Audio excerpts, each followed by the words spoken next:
Halo sahabatku semua, jika Anda merasa video ini bermanfaat dan Anda menyukainya, silahkan klik tombol subscribe dan bagikan dengan rekan-rekan sejawat supaya Anda mendapatkan video terbaru, update terbaru dari kami. Semoga Anda semua menyukainya dan selamat menikmati.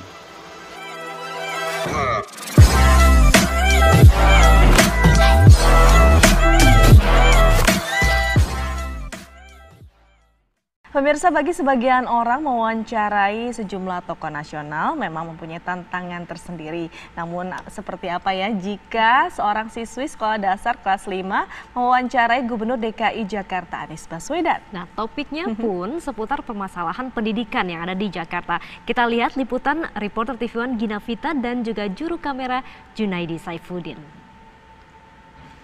Di Balai Kota Jakarta, saya sudah mendapatkan izin nih untuk masuk ke ruangan kerja dari Gubernur DKI Jakarta Anies Baswedan. Saya ingin tahu nih kira-kira kegiatan Pak Anies hari ini apa ya? Langsung kita akan coba masuk nih, ya kan? Nah ini adalah ruangan dari Gubernur DKI Jakarta Anies Baswedan.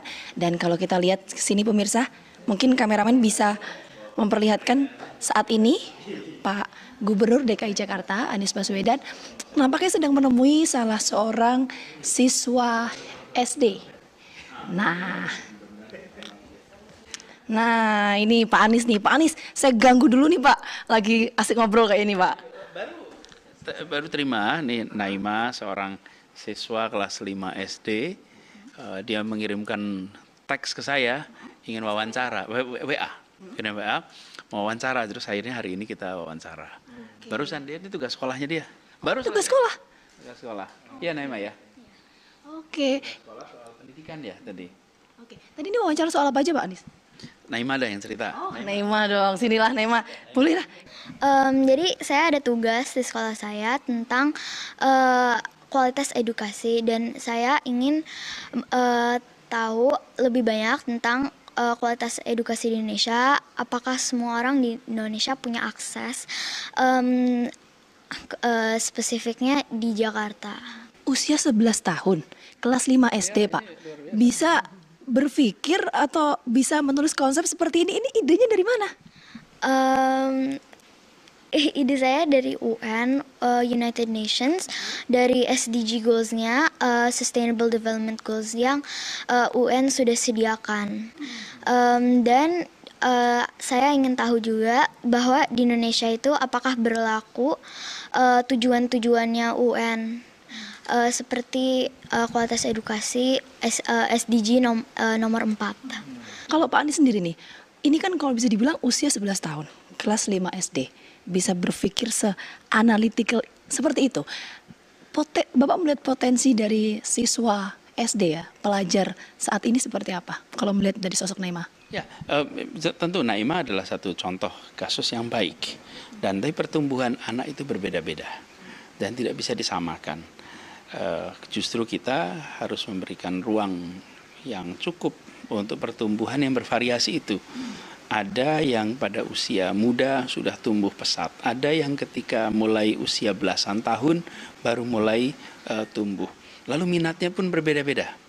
Ada yang punya minat pada pendidikan, ada yang punya minat pada bola basket, ada yang punya minat kepada robot. Jadi tidak berarti satu minat dibanding minat lain itu lebih baik dan tidak. Justru yang penting adalah kita berikan ruang. Ini contoh, dia memiliki minat pada urusan pendidikan, mau bikin penulisan, lalu orang tua dan gurunya mensupport. Oke, itu yang penting. Jadi, tapi jangan sampai juga terus orang tua dan guru bilang, udahlah kamu tuh masih kelas 5, buat apa sih ngomongin soal pendidikan? Nah itu yang nggak boleh. Mungkin Naima ada yang mau disampaikan sama Pak Anies nggak? Coba apa yang mau disampaikan? Kalau bingung ya pertanyaannya. I wanna be like you when I grow up. Harapan kita bersama Pak ya, semoga semakin banyak bibit-bibit seperti Naima kita harapkan dan perkembangan pendidikan khususnya di Provinsi DKI Jakarta ini bisa meningkat Dan ini menjadi harapan kita bersama. Terima kasih. Sampai ketemu lagi Neymar. Nah itu tadi sedikit perbincangan kami pemirsa dengan Gubernur DKI Jakarta Anies Baswedan dan juga Neymar, ya kan salah satu siswa yang ada di DKI Jakarta sudah mengintip kegiatan Pak Anies. Dan demikian pemirsa, saya Gina Vita, Junaidi Saputra, TV One mengabarkan. Seperti apakah siswi kelas 5 SD Naima Malika Syafari mewawancarai Gubernur DKI Jakarta Anies Baswedan? Ini dia kabarnya untuk Anda. Does Kartu Jakarta Pintar reduce the number of children who still don't have access to education? Yes, indeed. Yes. So there are many of our young individuals who are no longer within the school system. We're going back to school through Kartu Jakarta Pintar. And the approach is when they are provided the fund through Kartu Jakarta Pintar, they can use the fund to do training so that they can get proper jobs. But on the other hand, they also have access to certifications program equivalent to high school educations. And we are grateful that this approach has been instrumental in reducing the number of high school age young individuals to be in school. As you said earlier, some kids, when they cut the school and their school age, they usually don't want to get to school because they're embarrassed that they skip their grades and they're sometimes lazy to go back. Don't the parents encourage them, or do they not tell them to do it? Like, there is KJP and KIP. Do the parents go say, hey, you should go to school, there's this program, you should do it so you can get a better education? Or do they not care about their child's education?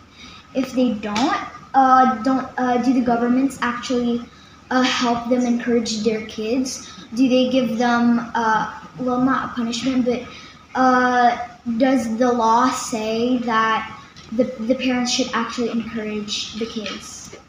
Number one, it is mandatory to be in school.